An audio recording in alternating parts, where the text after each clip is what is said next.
अहंकार का फल। एक समय की बात है, एक गांव में एक मूर्तिकार रहता था। मूर्तिकला के प्रति अत्यधिक प्रेम के कारण उसने अपना संपूर्ण जीवन मूर्तिकला को समर्पित कर दिया था। परिणामतः वह इतना पारंगत हो गया था कि उसकी बनाई हर मूर्ति जीवंत प्रतीत होती थी। उसकी बनाई मूर्तियों को देखने वाला उसकी कला की भूरी भूरी प्रशंसा करता था। उसकी कला के चर्चे उसके गांव में ही नहीं बल्कि दूर दूर के नगर और गांव में होने लगे थे। ऐसी स्थिति में जैसा सामान्यतः होता है वैसा ही मूर्तिकार के साथ भी हुआ। उसके भीतर अहंकार की भावना जागृत हो गई।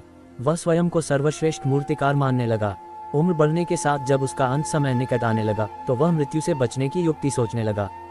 वह किसी भी तरह स्वयं को यमदूत की दृष्टि से बचाना चाहता था ताकि वह उसके प्राण न हर सके।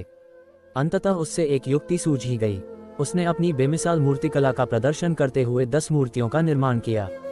वे सभी मूर्तियां दिखने में हूबहू उसके समान थीं।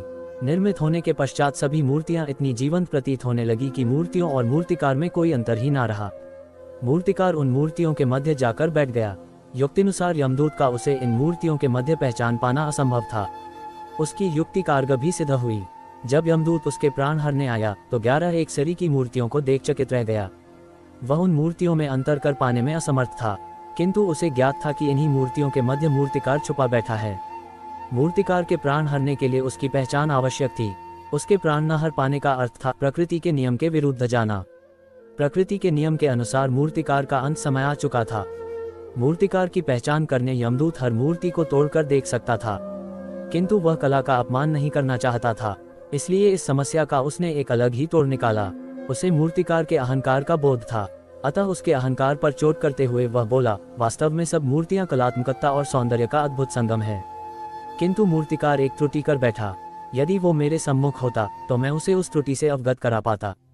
अपनी मूर्ति में त्रुटि की बात सुन अहंकारी मूर्तिकार का अहंकार जाग गया। उससे रहा नहीं गया और झट से अपने स्थान से उठ बैठा और यमदूत से बोला, त्रुटि? असंभव, मेरी बनाई मूर्तियां सर्वदा त्रुटिहीन होती हैं।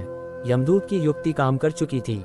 उसने मूर्तिकार को पकड़ लिया और बोला, बेजान मूर्तियां बोला नहीं करती और तुम बोल पड़े। यही तुम्हारी त्रुटि है कि अपने अहंकार पर तुम्हारा कोई बस नहीं। यमदूत मूर्तिकार के प्राण हर यमलोक वापस चला गया। सीख, अहंकार विनाश का कारण है, इसलिए अहंकार को कभी भी खुद पर हावी ना होने दें।